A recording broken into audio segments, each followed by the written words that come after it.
I am going to introduce Josh Swerdlow. Got that right? I forgot to ask you how to pronounce that, from Bidalgo.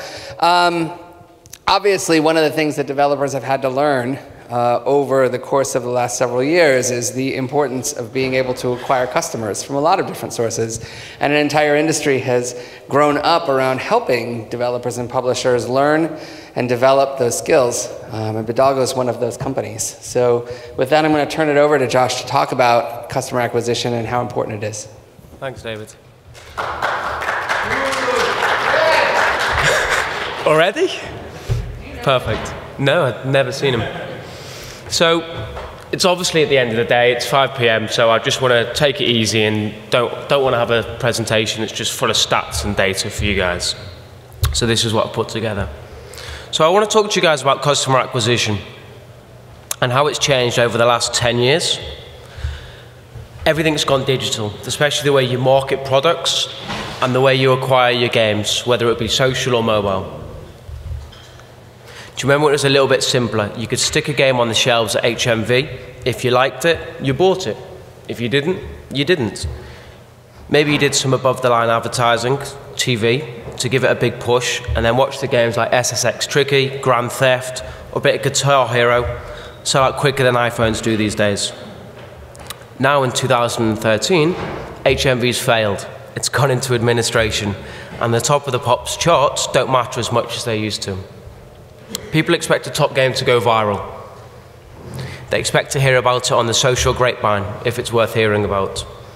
So in today's online gaming world, does a successful acquisition campaign that makes you money need to go viral or top the charts? So I want to start by just giving you a quick introduction to Bidalgo, the characteristics and the elements behind a successful acquisition campaign. And then optimization. What role does optimization play in all of this? So a bit about Bidalgo. Bidalgo started by two brothers. One was the technology behind the company, and the other, who I'm not going to point out, is the strategic thinker within the company. He's the ROI. So it's this ROI mentality that they built the technology from 3 years ago. Starting with only an API, they quickly became a Facebook preferred marketing developer, or PMD, and now work really closely with the Facebook gaming team, offering service on mobile, tablet, and social. So where should we start? Like many games, let's choose by starting a character. Let's go with the detective. So, targeting. Guys, I want to know from you, do you know the audience to the degree that you can give them a persona for all your games? I'd like to think you do. Perfect. So these are the users that are going to engage with your game the most. They're also the users that are most likely to share it. So again, another question to you social and mobile developers. Do you only target these users? No, I hear, unfortunately. So that's the challenge. How do we only target these users? The ones that we built these games for, the ones that are most likely to monetize, the ones that are most likely to share it with our friends, and not because they want to get some more free credit. Do you remember something like 10 years ago when the only way to advertise was via related advertising? You know, if you had a racing game, you could use Formula 1. If you had an American football game, you could use the Super Bowl, and hope that not everyone went for a quick pit stop or a timeout. It's not a bad idea, though, if you've got $4 million to spend on 30 seconds, but not everyone's got that money these days, especially to spend in 30 seconds. But on top of that, you need to take into account the amount of money it's going to cost to create and to execute the idea. I can tell you it's going to cost you more than a few million extra if you want me to kiss someone like Bar Raffaelli for 30 seconds. So next came the ability to target behavior. How do you know what the intent was of that user or where they were in their buying process? They wrote it. This person just searched strategy games. This one just searched Command and Conquer. This one just searched buy Command and Conquer Red Alert. That was great, but you didn't know much about the user. You didn't know what type of messaging worked best for them. But now that's been solved. Mission accomplished, as they said in Command and Conquer. Joshua Swerdlow, born in Liverpool, United Kingdom, educated at Leeds Uni, now lives in Tel Aviv, works at Bidalgo, plays strategy games, just completed level 27 in Candy Crush Saga. He's an active player within Total Domination. He's played within the last week. And right now, instead of listening to this lecture, he's playing Fruit Ninja at Casual Connect in Hamburg on his Apple device, on his iPhone 5. Everything I just mentioned are targeting options. All this information people share on Facebook.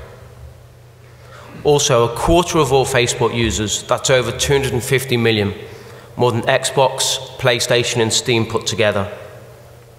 What's even more amazing is you know everything about me. My game behavior, which games I've played, which games I'm active in, and my achievements within these games. And then you can use that information to then target new gamers that are more likely to become highly engaged with your game. This narrow targeting method is found to be over 90% more accurate compared to an online industry average of nearly 40%. Why is that important? Well, poor accuracy leads to wasted dollars. The more sophisticated your technology is with the targeting, the more you can return from your marketing investment. It's as simple as that. As well as this, you're able to target groups of existing users. For example, dormant users that haven't made a purchase within your game within the last 7 days, 14 days. You can even go a little bit more narrow and just target certain countries such as Germany or the UK. This type of retention strategy, you're able to increase your RPU by over 5 times higher than control groups with the same standard messaging. Talking about messaging, statistically, nearly 70% of people go on to purchase something when their friends and family have recommended it. That's up 15% from last year.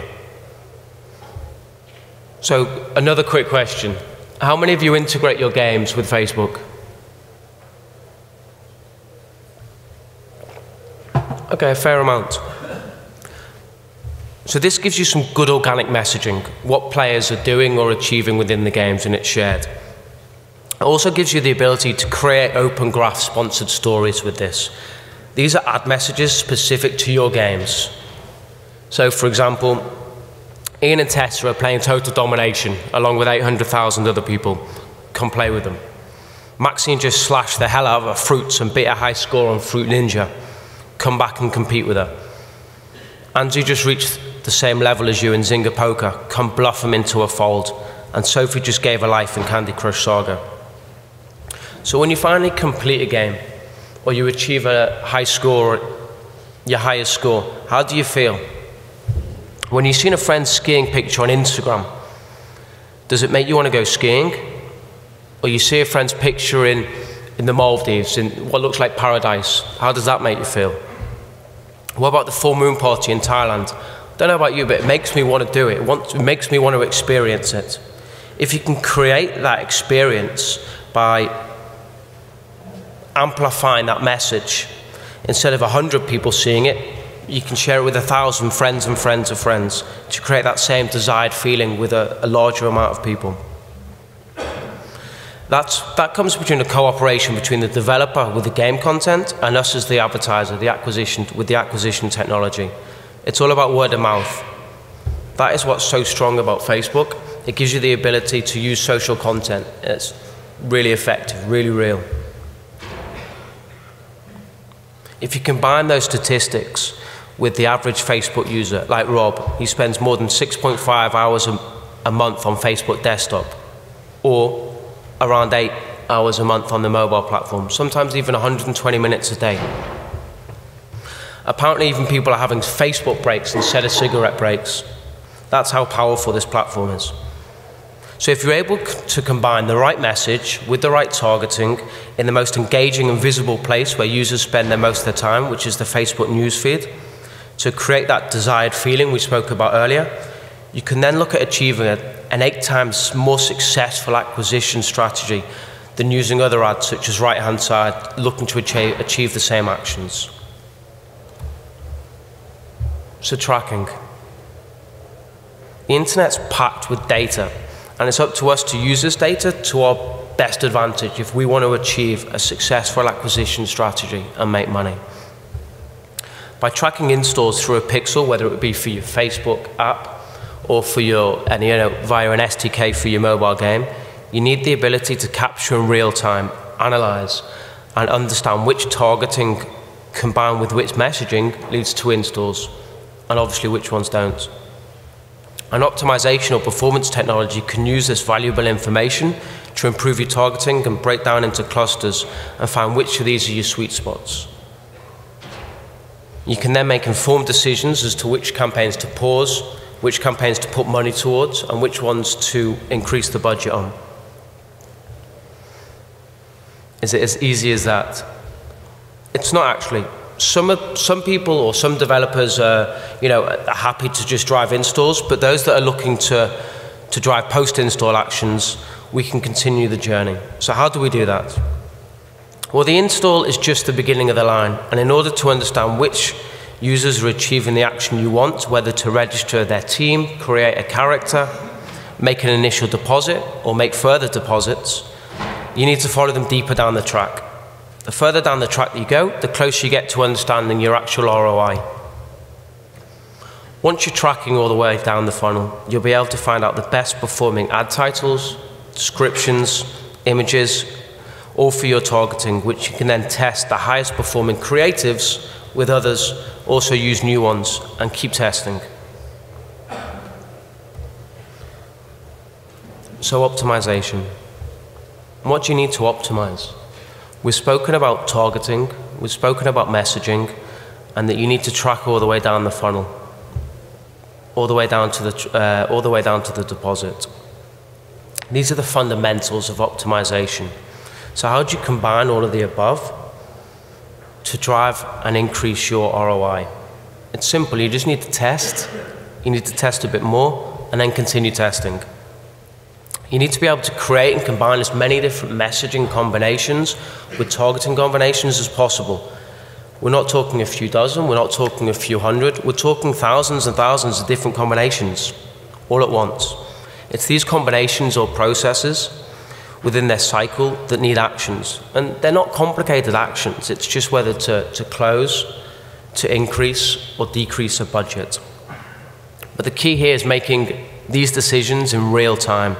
If it's working well, I want to focus on it. If the campaign isn't working well, I want to pause it, I want to stop it. But what happens if I'm out for dinner? What happens if I'm having a beer? Or even at Casual Connect for a few days? I miss out on the opportunity to increase or to stop the spending. And there could be some serious consequences for that. This is where using an optimization technology takes away that lag or that jet lag. It doesn't become sick. It doesn't need sleep. It doesn't need a beer or even get hangovers. So real time is important, and that's why an API is also important. It allows you to create that real time.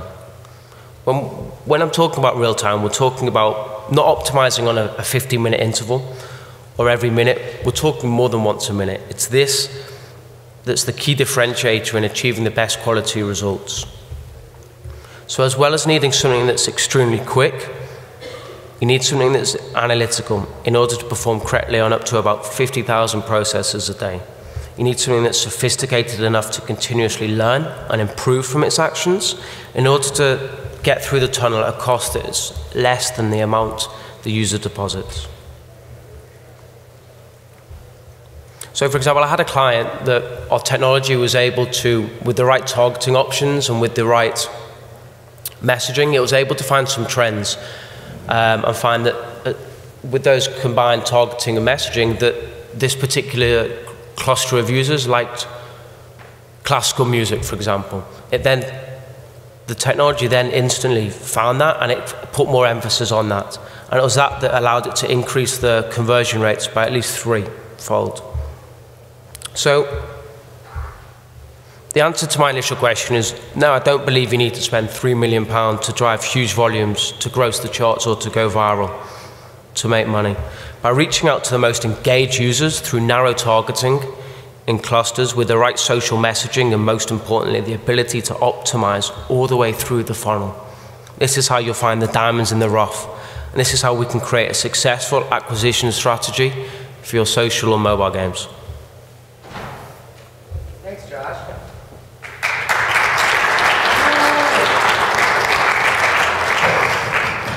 All right, I have a question. Who is this guy? It's a good question. Huh? You snuck in before? Seriously, who are you? Robert Carr. And are you related to Bidalgo? No? You just like him?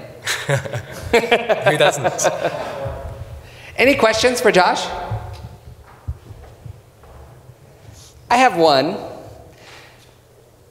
It seems to me, and maybe I'm wrong about this, you probably will tell me I'm wrong about this, but that being able to make a decision to turn on or turn off an ad several times a minute seems like overkill to me. So why is that important? That level of granularity? You need to test different combinations of, sorry, I don't know if anyone can, you need to test different combinations of targeting with different messaging, and you don't want to miss out on a message with a specific targeting group that could be the one that can achieve the best possible results, to drive the most installs. So it's not necessarily that it's overkill, it just needs to make the right decisions in the right time and as quickly as possible so it doesn't miss those opportunities. So the results from a particular ad to a particular cohort of people at a particular moment in time might be radically different than it might be 30 seconds later? Right. Same messaging, same ad, same targeted audience, same audience? Yeah. Any other questions? All right. Well, thank you very much, Josh. Thanks to all of you.